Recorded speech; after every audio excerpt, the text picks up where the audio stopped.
হযরত ইবনে মাসউদ রাদিয়াল্লাহু তাআলা থেকে বর্ণিত, কোনো একজন ব্যক্তি একজন মহিলাকে চুমু দিয়ে ফেলেছিল। এরপর এই ঘটনা নিয়ে রাসূল সাল্লাল্লাহু আলাইহি ওয়াসাল্লামের কাছে সে আগমন করল এবং আল্লাহর কাছে ক্ষমা প্রার্থনা জানাল। এই ঘটনার প্রেক্ষাপটে কোরআনুল কারীমের এই আয়াত নাজিল হয়ে যায় যে যারা অন্যায় করার পরে অনুতপ্ত হয়, এই অনুতপ্তের কারণে যদি সে ভালো কাজ করে তাহলে অন্যায় কাজটা মোচন হয়ে যায়।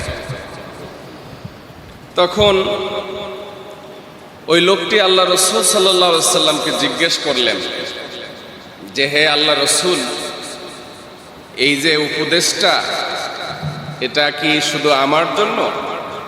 আল্লাহ রাসূল সাল্লাল্লাহু আলাইহি ওয়াসাল্লাম বললেন, না, এটা হলো আমার উম্মতের যারা নেক কাজ করবে তাদের সকলের জন্য।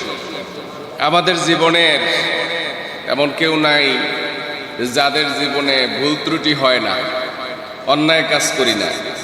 আমরা অন্যায় কাজ করার পরে যদি অনুতপ্ত হই নিজের থেকে যে যে কাজটা করেছি এটা অন্যায় হয়েছে, তাহলে এটা প্রকাশ না করে এর প্রতিশোধ হিসাবে আমি যদি ভালো কাজ করি তাহলে অন্যায় কাজটা মোচন হয়ে যাবে। সুবহানাল্লাহ। আত্মাকোয়া চ্যানেল, সত্যের সন্ধানে।